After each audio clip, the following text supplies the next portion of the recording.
The accused bribers now face charges in the HB6 scandal.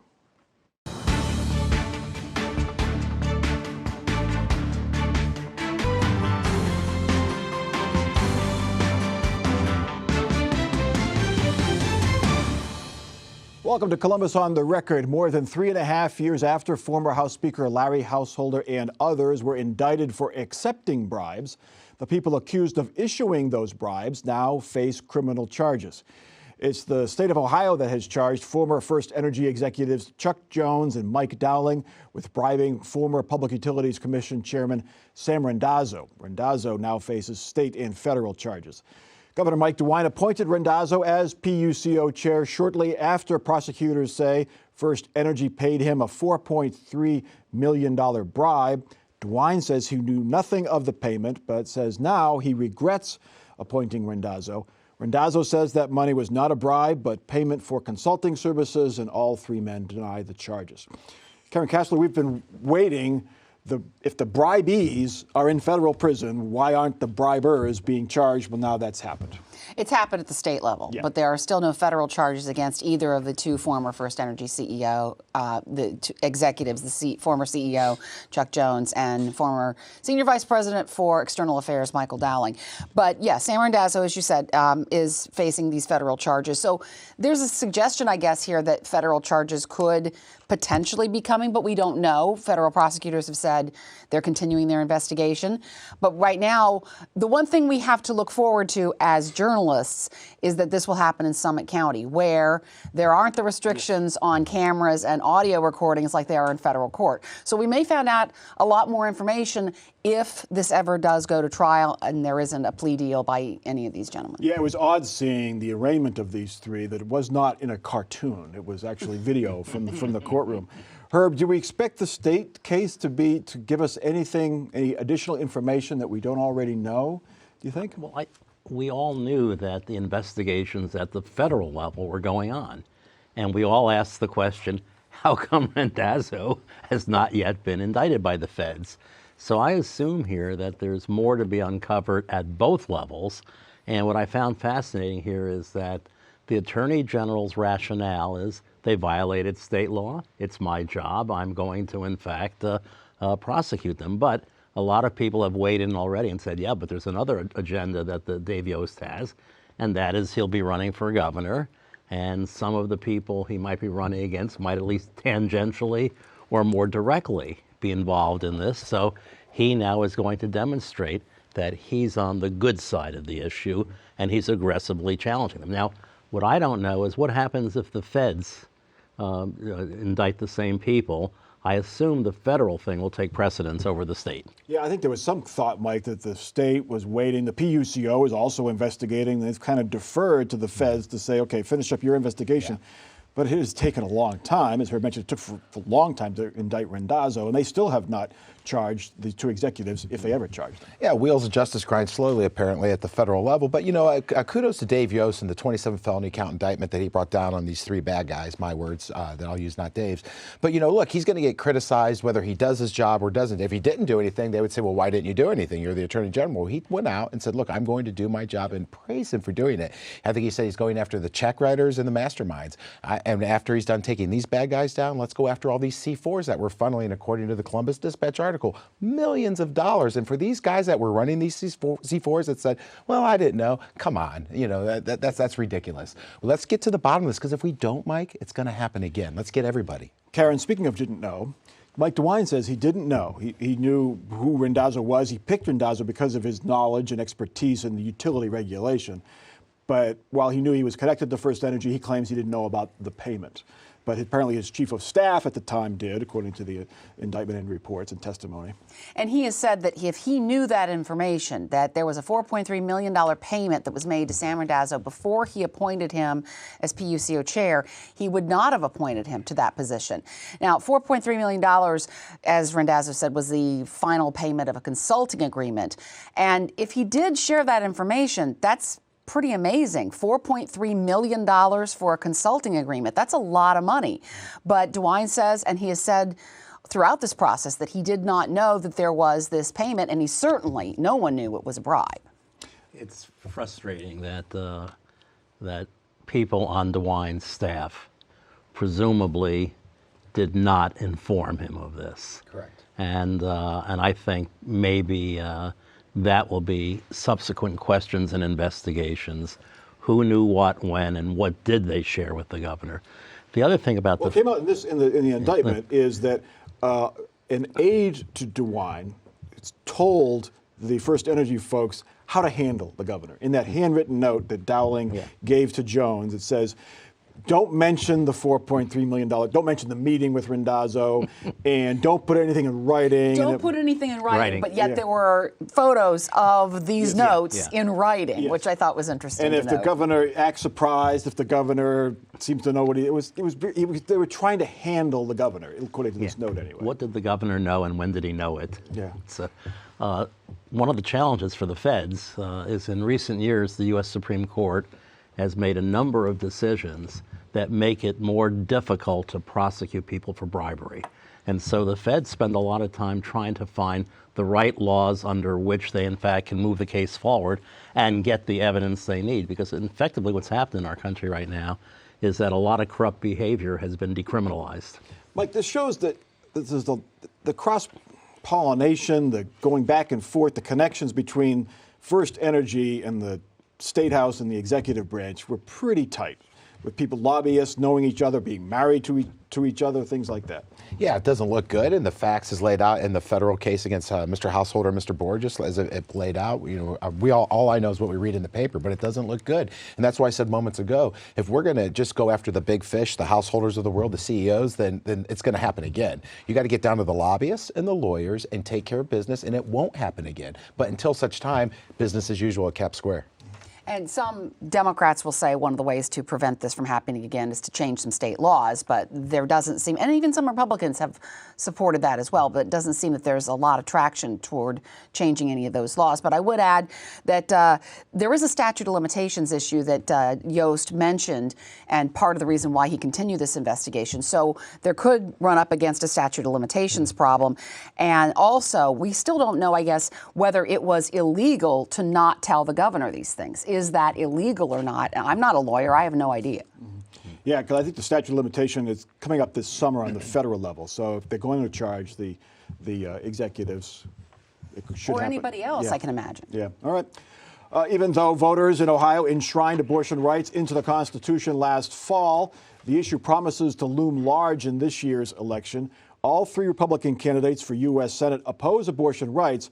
But Matt Nolan and Bernie Moreno say they now support a federal law that would allow for abortions up to 15 weeks into a pregnancy. Frank LaRose also supports a federal standard, but he has declined to be more specific. LaRose became the face of the two Issue 1 campaigns last year. First, to make it harder to change the Constitution, and the second, to guarantee the right to an abortion. LaRose ended up on the losing sides of both of those. And this week, Ohio Right to Life endorsed his bid for U.S. Senate, but also endorsed one of his opponents, Bernie Moreno. Mike Gonidakis, you head Ohio Right to Life. Why endorse 2 out of 3 candidates? Yeah, we rarely do a dual endorsement in a Senate race. Last time we were for J.D. Vance only in a crowded field back in 2022. But, you know, at the end of the day, both men earned our endorsement.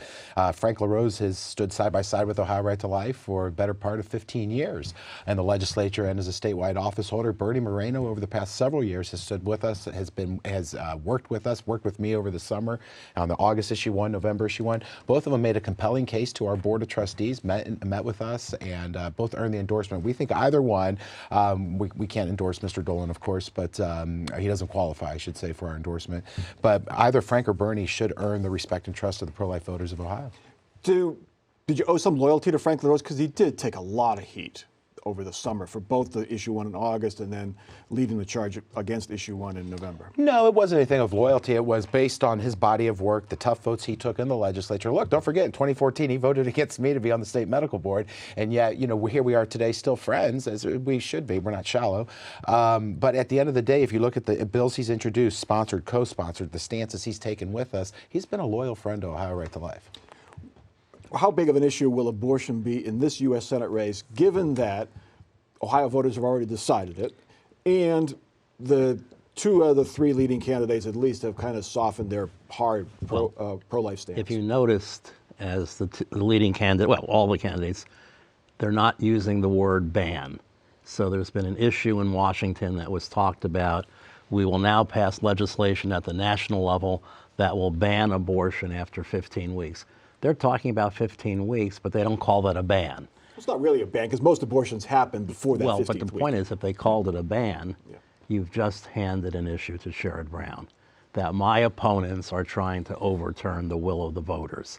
But they're a little cuter about saying, well, we don't want to support anything beyond 15 weeks. That's a nice way of sending a signal that maybe if one of them is elected and there is a piece of legislation that would call for a 15-week ban, they might support it. But they don't want to say it now because that'll just activate the pro-choice people in Ohio. And one wild card potentially that's been thrown into this is former President Trump is saying, according to reporting from the New York Times, that he favors a 16-week ban, which is an interesting number. That's a number that we haven't heard before. It really is a small difference, but it is an important difference. And it could play a role here in terms of all three of these candidates say they support Trump's policies. So where are they on this issue? So, Mike, where does the folks who strongly oppose abortion rights, where do they stand on a, quote, 15-week standard or a 15-week ban, depending on what you want to call it? Well, look, at the end of the day, that's just hypotheticals because it's never going to happen at the congressional level. If it didn't happen when the Republicans controlled the House, Senate, and White House, it's not going to happen today in a divided Congress. And we don't know who the next president will be. Obviously, we all have our favorites. But at the end of the day, let's deal in reality. What are these candidates talking about? Health care, prenatal care, diapers, car seats, cribs, formula, things that can help women who find themselves in unintended pregnancy, child care. Those are the issues of the pro-life movement today. Look, we had issue 1 last year, but that's the past. Here we are in the present. Let's ask Sherrod Brown where his limits are. Is he okay with a 9-month abortion ban? And is he okay with abortions happening in 9 months, like in California, New York? Where are those questions? I think abortion's going to play a role, Mike, and it's going to start with Sherrod Brown. Where does he think enough is enough? Where does he think that we should say, hey, no abortions after which time? What's the limit? And he can answer that. And he can answer it. The point is we have a constitutional amendment, and the amendment allows for rare exceptions with the life and the health of the mother as certified by doctors and by family involvement. After viability. After viability, so after 24 weeks. So this 9-month is before 24 weeks. So the 9-month thing is one of those issues that your side will use to try to scare people that Sherrod Brown supports abortion on demand, and he doesn't. But that question should be asked of him. But likewise, the same question should be asked of. Okay, now when Donald Trump now says 16 weeks, he's not doing anybody any favor on your side, because many of your supporters will say, wait, we want 0 weeks. We don't want anything. And there are exceptions in Trump's proposed ban. And again, he's using the word ban. So now when you put the word ban out there, you now have your candidates having to say, well, do you support a ban? Yeah. So and again, you're right, Mike, in the sense of saying we all should be talking about what kinds of policies can we adopt that would make it less likely for people to either want or need to have an abortion. That's what we should have been talking about that seriously 10 years ago, 20 years ago.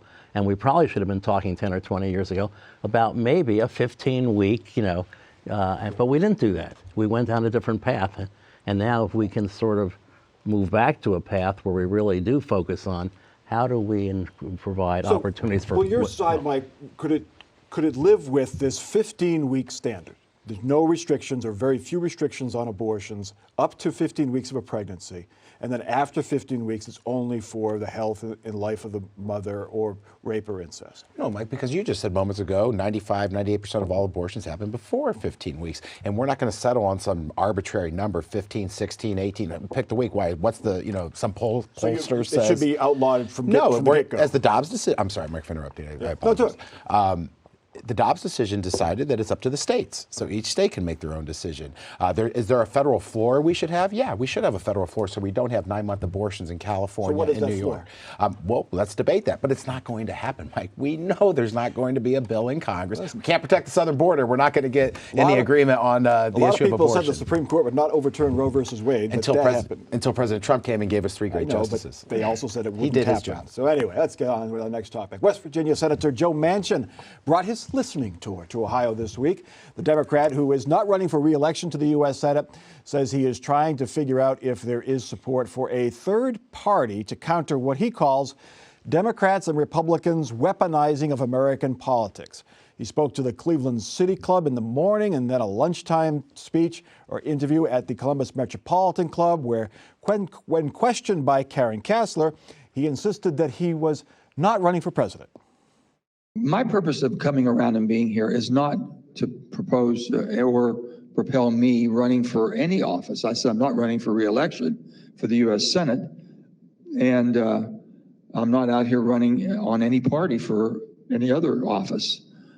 They said, well, there might be an opening, run as a third party. That's a very, very, very difficult situation, you know. And is there ever a chance that we might be able to open up to where a third party could be more competitive?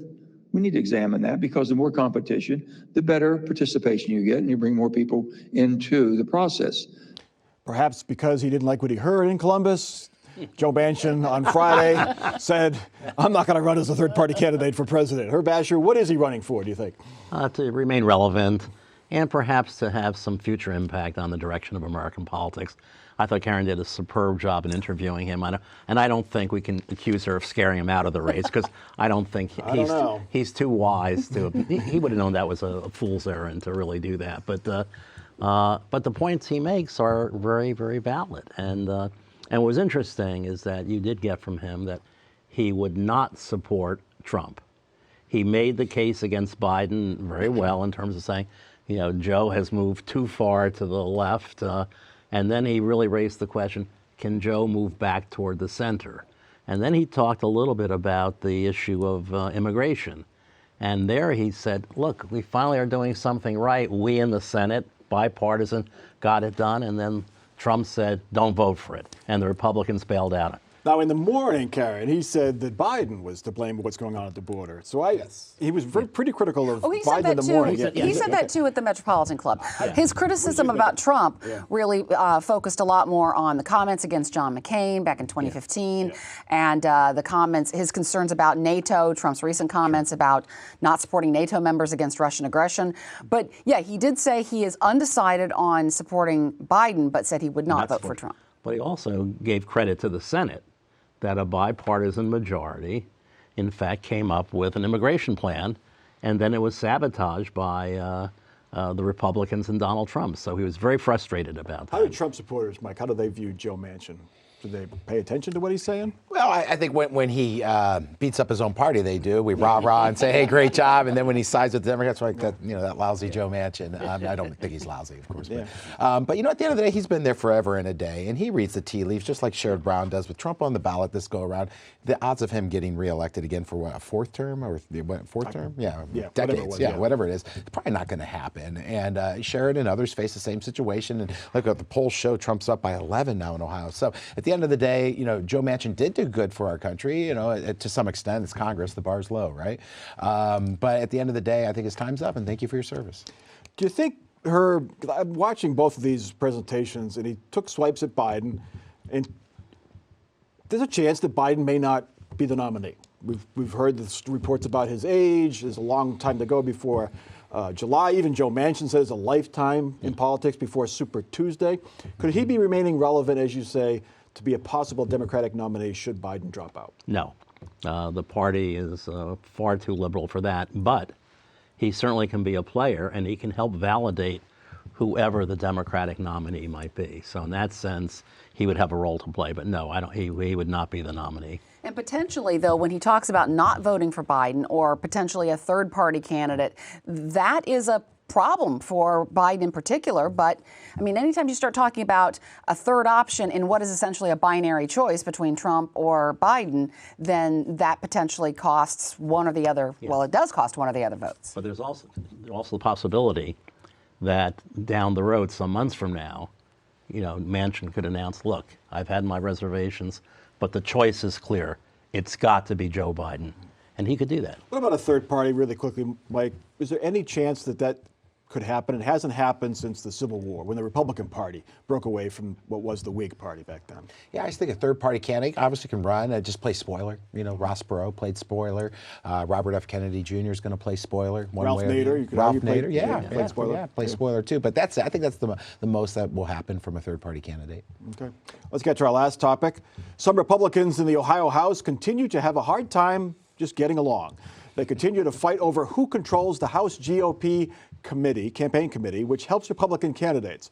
House Speaker Jason Stephens controls the money over the opposition of rival Republicans in the House. This week, a judge denied a request to freeze those funds. So that means Stephens can continue to use the money to pay for TV ads for House members who support him as Speaker. Karen Cashel, this has gone on now since Jason Stephens became Speaker. How does this affect lawmaking? Well, I've talked to some folks about that exactly, some lobbyists, some other people who are associated with that exact subject. And they're saying it's difficult. I mean, the legislature was the least productive in terms of passing legislation last year than it's been since the 50s. And this back and forth between the supporters of Stephens and the supporters of Merrin, and there are more Republican supporters of Merrin than there are of Stephens, has been a bit of a problem. And I think for folks who thought that this was going to go away once Stephens was the Speaker and that it was going to get resolved, because we've seen squabbles like this before. It hasn't gotten resolved. There's still a lot of frustration on the part of the Republicans who supported Merrin, and there has been endorsements of the Blue 22, as the Republican Party is called, the 22 Republicans who supported Stephens. Did Stephens do enough, Mike, to try to heal those wounds, or was it not possible and they're just too deep after he was named Speaker? Yeah, I don't know what goes on behind the closed doors, of course, but look, what I know is the caucus is there to help anyone in the Republican side with that campaign war chest. Look, Adam Matthews didn't vote for the Speaker, Sharon Ray, Thomas Hall, they have competitive primaries. The Speaker is helping them financially with this pot of money we're talking about now. So there is precedent of him saying, well, I'm not just going to protect the so-called Blue 22. If anyone wants to work with me, but what he can't do, in my opinion at least, is not work with someone who's not there. You know, if Representative X refuses to work with the Speaker, participate in the caucus, how can the Speaker help him? There's another player here that's relevant, and that's the Senate President, Yes. Matt Huffman, who many people say aspires to be the next Speaker. Yeah, he's term limited. Yes. He's running for the House now. Yeah. And if he's elected, presumably will run for Speaker. And so presumably people are saying his fingerprints are on the primary challenges to some of Stephens' supporters. So that adds, if you have the Senate President who's helping to foment some division within the Republican caucus, that's an additional problem for leadership. So what do the tea leaves down there say? If it's Huffman and Stephens for Speaker, do they go head to head? Does one bow out? And I stopped trying to handicap these races a long time ago. I mean, we saw, 11 rounds when Larry Householder and Ryan Smith were going at it for Speaker. So it's really difficult to know. Certainly, Huffman's been around for a very long time. He has a lot of strong supporters. But, Stephens is working with Republicans in the House, trying to get some of these things done. And like Mike just said, supporting some Republicans who did not vote for him as Speaker, but he wants them there. And if it's Stephens versus Huffman, the same thing could happen again, where the Democrats will simply help put Stephens over the top. Those are my two questions, Mike. If it's Huffman versus Stephens, two popular leaders at the State House, will Democrats go with Stephens again? And will Republicans in the House still go with Stephens when Huffman's their other choice? I suspect the answer is yes. Look, the rules are pretty clear. It's not just who the Republicans want to be the Speaker. All 99 men and women of the Ohio House get to vote. You need 50 votes out of 99. And if Jason Stephens has the 33, 34th, or whatever the final number is for Democrats, that's a huge advantage, because then you don't need all 22, whatever that number is. So, I don't bet, but if I was a betting man, I think Jason Stephens is going to be the next Speaker of the House. Did the Democrats who supported him, there was all this, what did they get for their support? Was there any evidence that they got anything out of that support for Stephens? I don't know, because certainly some of the bills that they were concerned about, I mean, the resolution that put issue 1 on the ballot in August, the bill that would ban trans athletes from girls' sports and ban gender transition treatment for minors, that one came forward and got passed. So I'm sure that there are a lot of Democrats who are frustrated, but what are their options? They are a super minority, so their options are limited. Herb, has this happened before? Not as blatantly. I mean, caucuses oftentimes have factions, but I don't remember it playing out like this. There was one time where, was it Senator Morris Jackson who was going to vote with the Republicans to have a Republican Senate, and then I think, the pressure got to him. And but Cooler heads prevailed. Yes. Anyway, let's get to our final off-the-record parting shots. And Mike Gonadakis, you're up first. There's an unfortunate person running for Congress, J.R. Majewski in Toledo, and this week he famously went online and said any Ohioan with a special need in the Special Olympics is a effing, and with the R word. I'm not going to obviously use that language. And he said it over and over again. And my God, this guy's running for Congress. If he is the nominee, Marcy Kaptur easily wins, and no one should vote for him. And it's sad that people like Vivek Ramaswamy and J.D. Vance, our senator, have endorsed this guy. What the heck are we doing here? All right, Herb? about J.D. Vance also, though. And so on one day, J.D. Vance will announce that he and Sherrod Brown are working in a bipartisan fashion on issues important to Ohioans. And the next day, he seems to be in a competition with Tucker Carlson to be president of the Vladimir Putin fan club. Go figure. And Karen. And I keep hearing J.D. Vance's name being tossed around as a possible vice presidential candidate, so there's that in the mix as well. But next week there's a meeting of a committee that's looking into gambling and sports betting in Ohio, and the next frontier, which is iGaming. That's casinos and online games, more gambling in Ohio, and whether that's a good idea or not. They'll be looking into that. Place your bets. Of course, the Jason Meade, the former deputy, his murder trial ended up in a hung jury mistrial today. No doubt the jurors were frustrated that there was not body camera footage from former Deputy Meade himself. That has been fixed. Franklin County deputies now have body cameras, which should help clear up some of these cases. That is Columbus on the Record for this week. Check us out online. We're on Facebook. You can watch us anytime on your time at WOSU.org, YouTube, and the PBS video app. For our crew and our panel, I'm Mike Thompson. Have a good week.